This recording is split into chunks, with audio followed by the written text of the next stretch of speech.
प्यारे बच्चों नमस्कार। आपका आज की कक्षा में स्वागत है।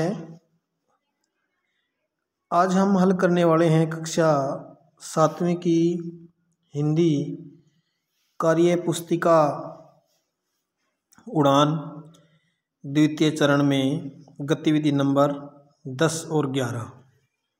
और इससे पहले जो बच्चे अपने चैनल पर नए हैं वो चैनल को सब्सक्राइब अवश्य कर लें और साथ में बेल आइकॉन के बटन को प्रेस कर दें ताकि जब भी नई वीडियो डले तो आपके पास उसका नोटिफिकेशन आ जाए। और वीडियो पसंद आए तो उसको लाइक और आगे शेयर अवश्य करिए। तो देखिए गतिविधि नंबर 10 में हम जो है हल करेंगे। इसमें क्या दिया हुआ है कि प्राकृतिक आपदा क्या होती है, इसके प्रमुख कारण, प्रभाव और निवारण की संक्षिप्त चर्चा आगे की गई है। ध्यानपूर्वक पढ़ते समझते हुए पूछे गए प्रश्नों के उत्तर देने का प्रयास करें। तो पहले हम इस गद्यांश को पढ़ते हैं कि प्राकृतिक आपदा क्या होती है। आपदा जो प्रकृति के द्वारा उत्पन्न होती है उन्हें हम प्राकृतिक आपदाएं कहते हैं। यानी जो प्रकृति के द्वारा उत्पन्न आपत्ति आती है उसे हम कहते हैं प्राकृतिक आपदाएं। यह कई प्रकार की होती है, जैसे बाढ़, भूकंप, सुनामी, ज्वालामुखी फटना, अकाल पड़ना, सूखा पड़ना, भूस्खलन, तूफान, आंधी और भी कई प्रकार की आपदाएं शामिल हैं। यानी आपदाएं की ये कैटेगरियां हैं, क्या क्या होती हैं वो। इसके बाद इन पर मनुष्य का कोई बस नहीं चलता और ना ही ऐसी आपदाओं का आने का हमें विशेष तौर पर पता होता है, जिसके कारण लोगों को बहुत ज़्यादा नुकसान होता है। बहुत से लोगों की मृत्यु हो जाती है, बहुत से जान माल की हानि होती है। प्राकृतिक आपदाओं की वजह सभी से अन्य जीव जंतु, पक्षी, जानवर सभी को बहुत ही परेशानियों का सामना करना पड़ता है, जिसकी वजह सभी का जीवन खतरे में पड़ जाता है, क्योंकि ये आपदाएं बिना बताए आती हैं। और इसके बाद देखिए जितना आजकल धरती को नुकसान हो रहा है, ग्लोबल वार्मिंग बढ़ती जा रही है। ये धरती के नुकसान से क्या है, ग्लोबल वार्मिंग बढ़ रही है। उसकी वजह से प्राकृतिक आपदाएं भी बढ़ती जा रही हैं, क्योंकि जितना यह सब बढ़ेगा उतनी अधिक आपदाएं आने की संभावना भी बढ़ेगी। इसलिए हमें चाहिए कि हम अपने आप को सुधारें, प्रकृति के साथ खिलवाड़ न करें और समझदारी के साथ, सावधानी के साथ सभी काम करें, क्योंकि यदि हम प्रकृति की रक्षा करेंगे तो प्रकृति हमारी रक्षा करेगी। ये जानकारी है प्राकृतिक आपदाओं के बारे में। तो इससे संबंधित प्रश्न पहला है, अत्यधिक वर्षा होने से किस प्रकार की प्राकृतिक आपदा की संभावना है? क्या है? बाढ़ की संभावना है, या सूखा रहेगा, या भूस्खलन होगा, या सुनामी आएगी। तो अत्यधिक वर्षा से जो है ऑप्शन नंबर 1 में दिया गया है बाढ़, तो इसका उत्तर आएगा बाढ़ आएगी प्राकृतिक आपदा। इसके बाद देखिए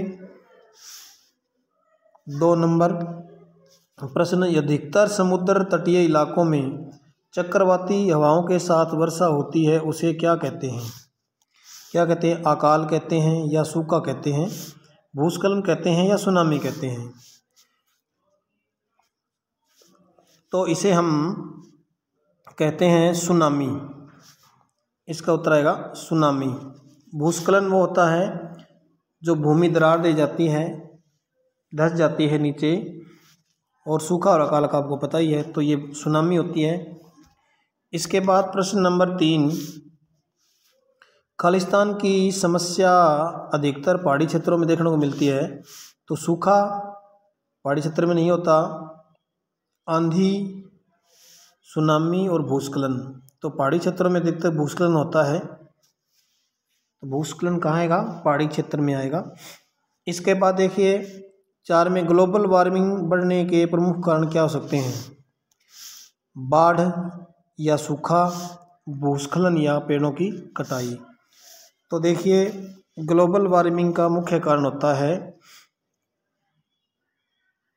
प्रकृति के साथ छेड़छाड़, और ये बाढ़, सूखा और भूस्खलन है, ये प्राकृतिक आपदाएं हैं। लेकिन ये वृक्षों की जो पेड़ों की जो कटाई है, इसका उत्तर यही आएगा कि पेड़ों की कटाई से पर्यावरण प्रदूषित होता है और फिर ग्लोबल वार्मिंग जो है बढ़ता है। यानी पेड़ पर्यावरण को शुद्ध करते हैं, काटने से प्रदूषण फैलेगा। तो इसका उत्तर यही आएगा, घ, पेड़ों की कटाई। या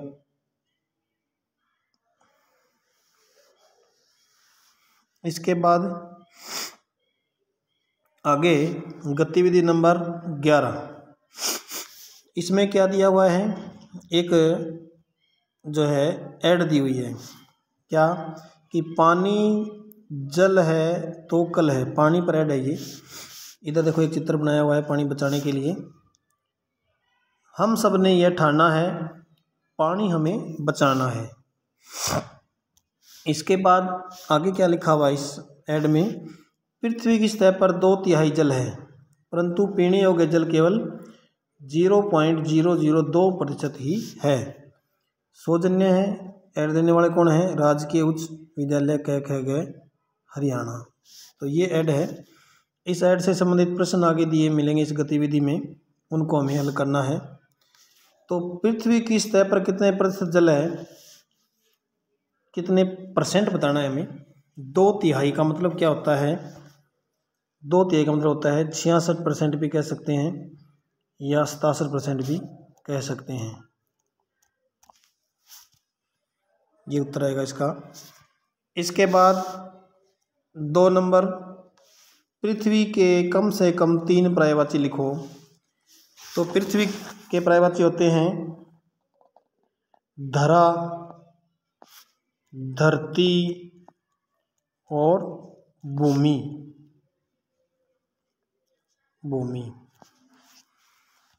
इसके बाद तीसरा है, हम सब ने क्या और क्या क्यों ठाना है।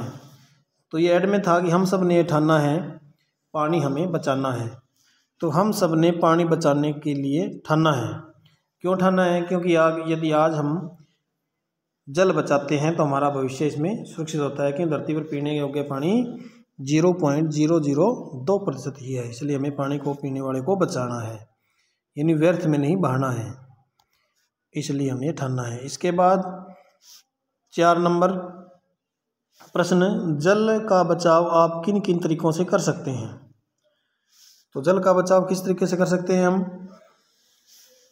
घर में जो नल आता है उसको उपयोग के बाद बंद कर देना चाहिए, उससे हम बचा सकते हैं कि व्यर्थ में बहेगा नहीं, किसी ज़रूरतमंद के पास जाएगा। 2 नंबर, इंग्लिश में कहते हैं हार्वेस्टिंग, रेन हार्वेस्टिंग, यानी वर्षा के जल का संचय। घर में हम एक जो है टैंक बनवा सकते हैं धरती में, और छत के पानी को हम उसमें इकट्ठा कर सकते हैं, और बाद में जब कमी हो तो उस पानी को हम पी सकते हैं। वो पानी पीने के लिए बहुत बढ़िया होता है। तो इस प्रकार से पानी का बचाव, पानी को हम व्यर्थ में नहीं बहाना चाहिए, बचाव कर सकते हैं। इसके बाद पृथ्वी का विलोम शब्द क्या होता है? पृथ्वी का होता है आकाश।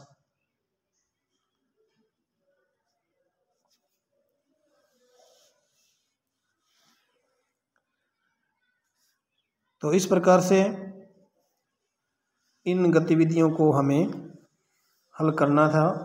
तो आज की कक्षा में हम इन गतिविधियों को जो हल किया। तो मैं समझता हूँ आपकी वीडियो पसंद आई होगी। धन्यवाद।